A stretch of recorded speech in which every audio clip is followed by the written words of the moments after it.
मध्य रात्रि का समय था। पुजारी और बाकी सभी लोग अपने अपने घर चले गए थे। सिंह द्वार बंद हो चुका था और अचानक सिंह द्वार से 2 बालक बाहर आए और चलते हुए मंदिर के सामने वाली एक कुटिया में चले गए। थोड़ी देर वहीं रुके और फिर से वापस सिंह द्वार में आकर मंदिर में चले गए, चुपचाप, बिना किसी को खबर हुए। आखिर वो कौन थे और कहाँ गए थे? रहस्य है ये, बहुत बड़ा रहस्य।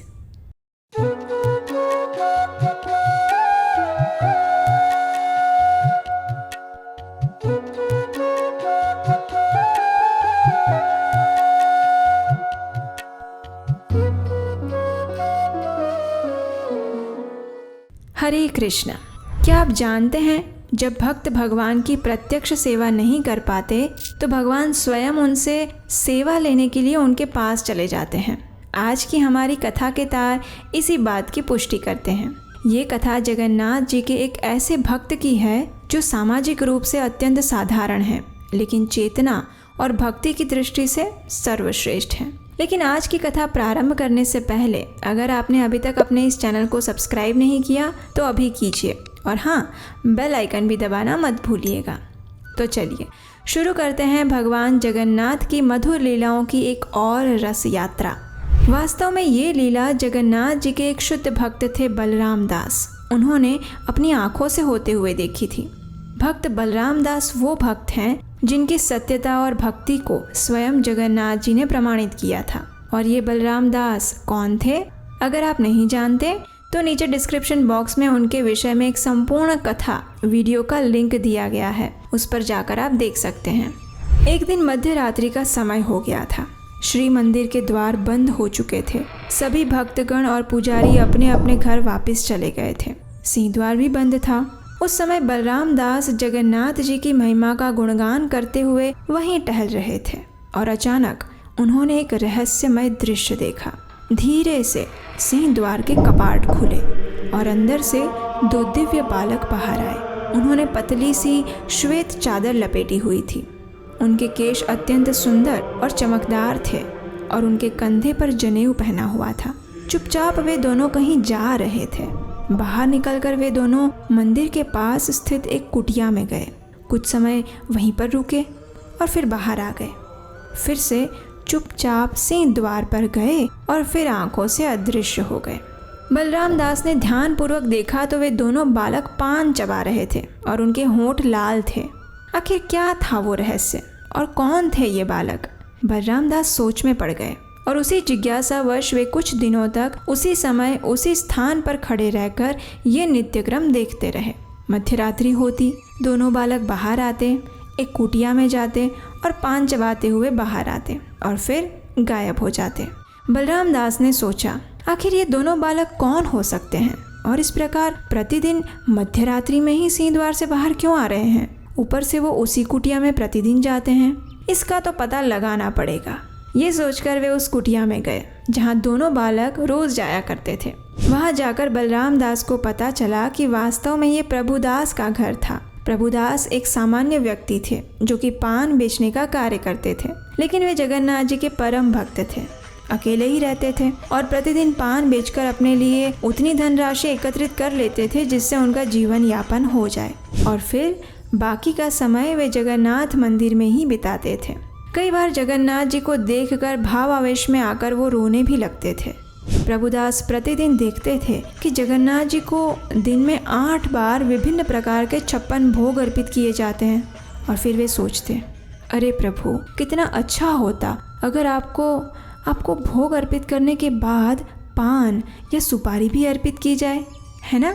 फिर आपका भोजन संपूर्ण हो जाएगा। लेकिन मैं जानता हूँ प्रभु कि इस मंदिर में आपको पान अर्पित करने की कोई प्रथा अभी तक प्रचलित नहीं है और फिर मैं तो अत्यंत तुच्छ सेवक हूँ। मेरी तो कोई योग्यता ही नहीं है कि मैं इस प्रथा का प्रारंभ कर सकूँ। लेकिन हाँ, मेरी अदम्य इच्छा अवश्य है कि काश मैं किसी दिन आपको पान अर्पित कर सकूँ। बस ये सोचकर प्रभुदास प्रतिदिन अपने मन में ही जगन्नाथ और बलदेव को पान अर्पित करने लगे थे।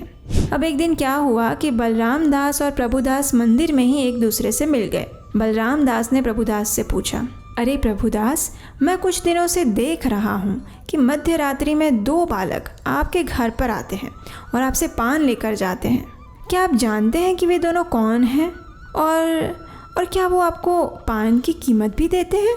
ये सुनकर प्रभुदास ने अत्यंत निर्दोष भाव से कहा, मुझे नहीं पता कि वो दोनों बालक कौन हैं, लेकिन हाँ, वे प्रतिदिन मेरे घर पर आते हैं और मुझसे पान भी लेकर जाते हैं। जब भी मैं उन्हें देखता हूँ तो उनसे अत्यंत आकर्षित हो जाता हूँ। उनको देखकर मुझे बड़ी प्रसन्नता होती है और इस वजह से मैं उनसे पान की कीमत मांगना ही भूल जाता हूँ। और फिर मैं क्या करूँ? जब तक मैं उनसे पान की कीमत मांगूँ तब तक वे दोनों मेरी कुटिया से चले जाते हैं। अब इसमें मेरा क्या दोष, बताइए? प्रभुदास का उत्तर सुनकर बलराम दास ने कहा, अरे प्रभुदास, आप बड़े ही भोले भाले हैं। आपको याद रखना चाहिए ना कि आप व्यापार कर रहे हैं, व्यापार। हाँ, ऐसे कैसे आप किसी को भी बिना मूल्य लिए पान दे सकते हैं? अगर ऐसा ही चलता रहा तो आपका घर कैसे चलेगा, बताइए? अच्छा देखिए, आज से अब आप एक काम करना, जब भी वे दोनों बालक आपके पास आएंगे तो आप उनसे पान की कीमत मांगना, और अगर वो आपको पान की कीमत ना दे पाए तो उनसे कहना कि वो दोनों बंधक के रूप में अपनी अपनी चादर आपके पास छोड़ जाए। हाँ, तभी पता चलेगा उन दोनों को कि बिना मूल्य के कुछ नहीं खरीदा जाता है। हाँ। अब बेचारे भोले भाले प्रभुदास को ये सुझाव पसंद आ गया। अगले दिन फिर से मध्य रात्रि में वो दोनों बालक प्रभुदास की कुटिया में आए, लेकिन इस बार प्रभुदास एकदम तैयार थे। उन्होंने दोनों बालक को पान दिया और फिर उनसे कहा, देखो बालक, आप प्रतिदिन मुझसे पान लेकर जाते हो लेकिन उसकी कीमत नहीं चुकाते, लेकिन आज मैं आपको ऐसे नहीं जाने दूंगा। आज आपको अपने पान की कीमत चुका कर ही जाना होगा। हाँ। अब ये सुनकर दोनों बालक आश्चर्य में पड़ गए। उन्होंने प्रभुदास से कहा, हम तो कुछ भी लेकर नहीं आए हैं और फिर हम तो प्रतिदिन तुमसे पान लेकर जाते हैं।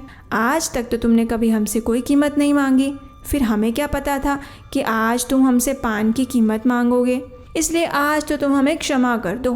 कल हम धन लेकर आएंगे और अभी तक तुमसे जितने पान लिए हैं उन सब की कीमत चुका देंगे। लेकिन इस बार प्रभुदास एक निपुण व्यापारी जैसी बातें कर रहे थे। उन्होंने कहा, नहीं नहीं नहीं नहीं नहीं नहीं, तुम दोनों को लगता है कि मैं क्या कोई मूर्ख हूँ? हाँ, ऐसे कैसे मैं तुम पर विश्वास कर लूँ कि तुम दोनों कल पक्का आओगे ही? अरे तुम दोनों बड़े युवा और चंचल हो, क्या पता तुम दोनों कल से यहाँ आना ही बंद कर दो। इसलिए मुझे अपने पान की कीमत आज ही चाहिए और तब तक मैं तुम दोनों को यहाँ से जाने नहीं दूंगा। हाँ। तो फिर बालकों ने कहा, लेकिन प्रभुदास, समझने की कोशिश करो, हमारे पास इस समय कुछ भी नहीं है, हमारा विश्वास करो। हम कल आपकी सारी कीमत चुकाने के लिए इतना सारा धन लेकर अवश्य आएंगे। लेकिन प्रभुदास नहीं माने। उन्होंने कहा, नहीं नहीं नहीं, मैं अब तुम दोनों की इस भोली सूरत और सुंदर मुस्कान में नहीं फंसने वाला हूँ।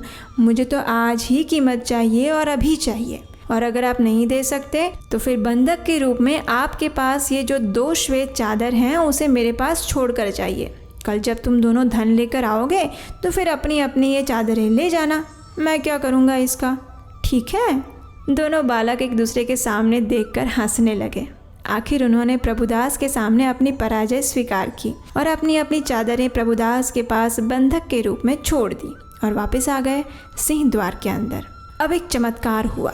अगले दिन प्रातः काल में जब सेवक गण ने मंदिर के कपाट खोले तो सबको आश्चर्य हुआ।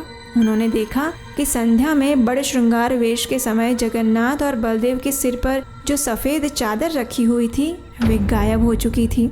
अब सभी सोचने लगे कि आखिर कहाँ जा सकती है ये दोनों चादर, कौन ले गया होगा उसे।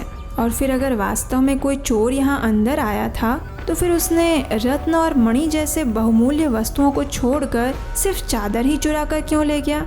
नहीं नहीं, कोई चोर तो नहीं आया है अंदर। फिर ये चादर गई कहाँ? सभी सेवकगण चिंतित हो गए कि आखिर ये रहस्य है क्या। और बात पहुंची सीधी राजा प्रतापरुद्र के पास। अब ये सुनकर राजा भी हैरान परेशान। उन्होंने इस कार्य के लिए भगवान के सेवकों को ही जिम्मेदार ठहराया और राजा ने आदेश दिया कि जो भी सेवक गण जगन्नाथ जी की सेवा में उपेक्षा पूर्ण थे उन सबको दंडित किया जाए। और इस प्रकार उन्होंने उन सभी सेवकों को बंदी बनाने का आदेश दे दिया। अब जगन्नाथ जी को ये कैसे पसंद आ सकता था कि उनके निर्दोष सेवक गण को बिना किसी भूल के ही सज़ा मिले। तो बस फिर जगन्नाथ जी की ही प्रेरणा से उसी समय बलराम दास वहाँ आ गए। उन्होंने राजा को वो सारा वृत्तांत कह सुनाया जो अभी तक घटित हो चुका था। किस प्रकार भगवान जगन्नाथ और बलराम प्रभुदास पानवाला के घर मध्य रात्रि में जाया करते थे और किस प्रकार पान की कीमत ना चुकाने के कारण प्रभुदास ने उनकी चादरें बंधक के रूप में रख ली थी। बलराम दास ने राजा से कहा, हे राजन, यही कारण है कि भगवान जगन्नाथ और बलराम की चादरें अदृश्य हो गई थी और इसका अर्थ ये भी है कि जगन्नाथ जी पान खाना चाहते हैं। इसलिए कृपा करके अब आप उनके 56 भोग के साथ साथ प्रतिदिन उन्हें पान अर्पित करने की भी व्यवस्था करिए। जब राजा प्रताप रुद्र ने ये सुना तो उन्हें आश्चर्य हुआ और वे गदगद हो गए। जिसके समर्पण और भक्ति भाव के कारण जगन्नाथ जी स्वयं उनकी कुटिया में पान खाने जाते थे, ऐसे उनके परम भक्त प्रभुदास से मिलने के लिए राजा स्वयं उनकी कुटिया में जाते हैं। जब प्रभुदास को पता चला कि स्वयं जगन्नाथ और बलदेव उसके पास पान लेने के लिए आते थे तो वह भावावेश में आ गए और हर्षित होकर वो दोनों चादर लेकर आए जो उन्होंने बंधक के रूप में रखी थी। राजा प्रताप रुद्र पहचान गए कि ये वही चादरें हैं जो रत्न विधि से गायब हुई थी। और बस फिर क्या था, उसी दिन से राजा प्रताप रुद्र ने ये व्यवस्था करवाई कि प्रतिदिन जगन्नाथ जी को भोजन के बाद पान अर्पित किया जाए और तब से लेकर आज तक जगन्नाथ जी को प्रतिदिन पान अर्पित किया जाता है। जो पान उपलब्ध करने की सेवा करते हैं उन्हें पहाड़ नायक या विधीय योगानीय सेवक कहा जाता है और ये कार्य आज भी प्रभुदास के परिवार के सदस्य कर रहे हैं। अब तो आप मानते हैं ना कि जगन्नाथ जी अपने भक्तों की प्रसन्नता के लिए कुछ भी कर सकते हैं। तो चलिए, ऐसे जगन्नाथ जी को अपने घर में आमंत्रित करने के लिए प्रतीक्षा मत कीजिए। अभी जाइए नीलाचल.com पर और आमंत्रित कीजिए उन्हें अपने घर पर। अगर आप भी जगन्नाथ जी की सेवा करना चाहते हैं तो उनकी महिमा का प्रचार पूरे विश्व में करने के लिए हमारा सहयोग दीजिए। स्क्रीन पर दिए गए नंबर पर अपना आर्थिक योगदान भेजकर, क्योंकि आपके सहयोग और आशीर्वाद से ही हम आप तक जगन्नाथ जी की इन मधुर कथाओं को पहुंचा पा रहे हैं।